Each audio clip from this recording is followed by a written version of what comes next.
Assalamualaikum guys, welcome back to my YouTube channel.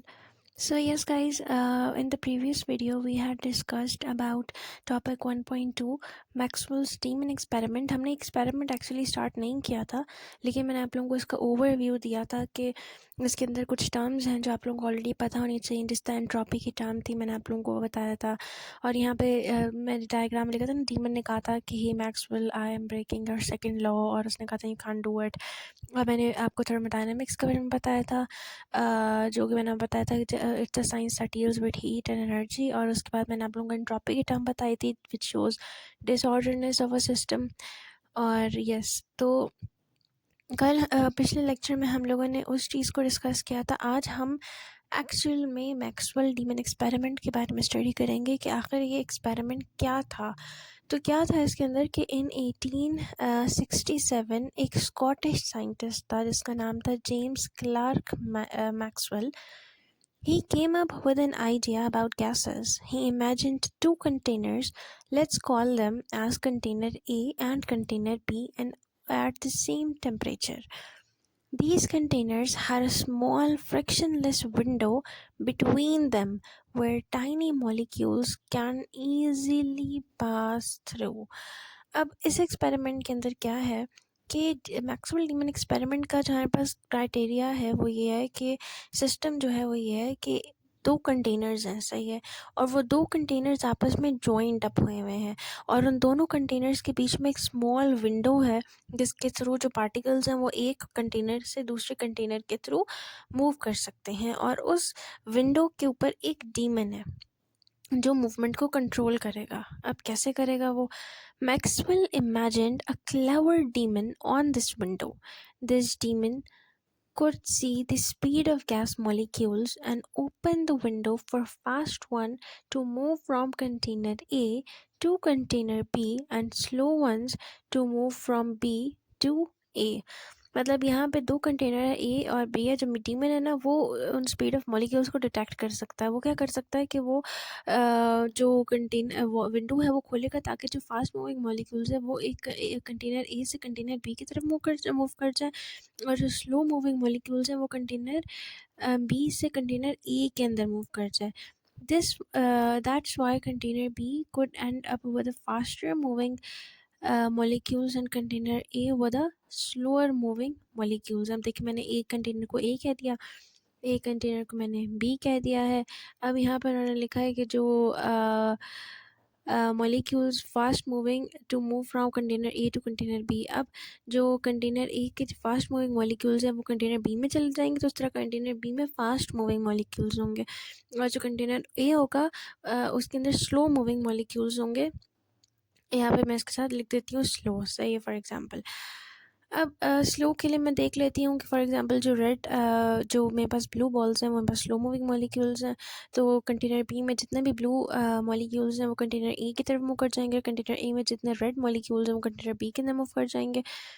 अब देखिए यहाँ लिखा हुआ this way container B would end up with fast moving molecules and container A with slower moving molecules. It seems like container A would get up colder while container B would get hotter, all without using any energy.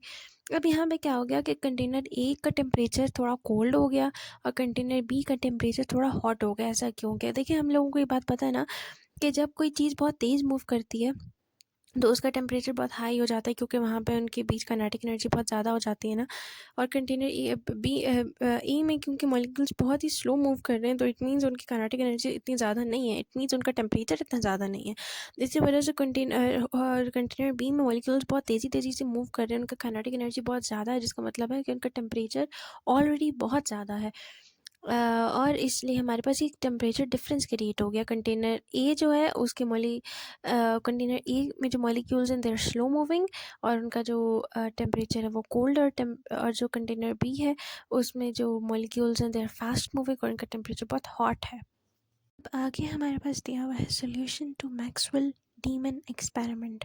अब क्योंकि इसके अंदर एक चीज़ ख़राब ये थी कि Maxwell thought experiment clashes with the second law of thermodynamics. which says that heat naturally flows from hotter things to colder things, leading to more entropy disorderness in a system.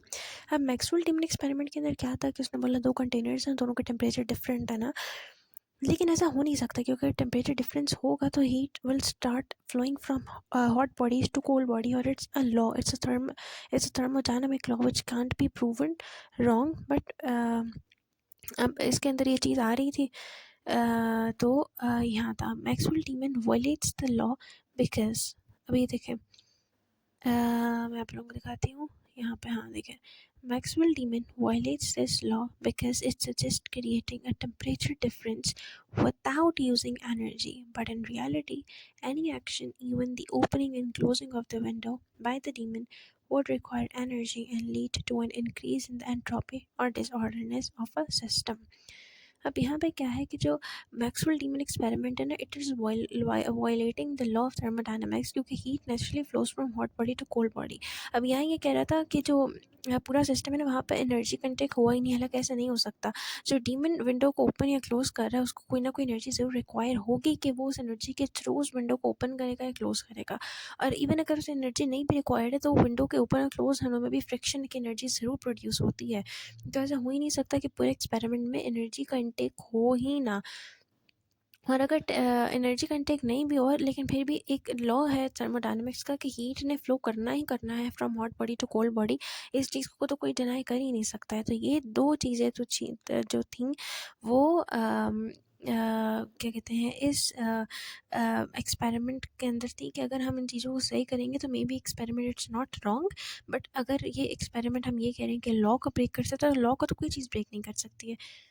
तो अब हम इस चीज़ का सॉल्यूशन भी देंगे कि कैसे हम इस चीज़ को सही प्रूव कर सकते हैं, इस एक्सपेरिमेंट को हम सही कैसे कर सकते हैं। ऐसे कर सकते हैं कि अगर हम कहें कि जो डीमन है वो एनर्जी कंटेक कर रहा है भाई, if we think the demon needs energy to open and close the window, it means energy get used up and the disorder in the system increases. Following the second law of thermodynamics, this shows the importance of considering all the factors in the experiment like Maxwell Demon when we study how things behave in physical systems in physical chemistry. मतलब यहाँ पे ये था कि अगर हम ऐसे कहते हैं, क्योंकि एक ही चीज़ ख़राब है ना कि मैक्सवेल ने कहा था कि एनर्जी कंटेक नहीं हो रहा है, उसके थ्रू पे थर्मोडायनामिक्स का लॉ ब्रेक हो सकता है। ब्रेक मतलब वो तो हो नहीं सकता क्योंकि इट्स अ लॉ, लेकिन उसके थ्रू पर हम कहेंगे भाई एक्सपेरिमेंट गलत है। लेकिन अगर मैंने इस एक्सपेरिमेंट को सही प्रूव करना है तो मैं ये कहूँगी कि हाँ भाई, अगर मैं ये कंसीडर कर रही हूँ कि एनर्जी कंटेक हो रहा है, हाँ डीमन जो है वो एनर्जी कंटेक कर रहा है और वो एनर्जी के कंज्यूम करके विंडो को ओपन और क्लोज कर रहा है, जिसके थ्रू जो हमारे पास डिसऑर्डरनेस है वो सिस्टम की वो इंक्रीज़ हो रही है।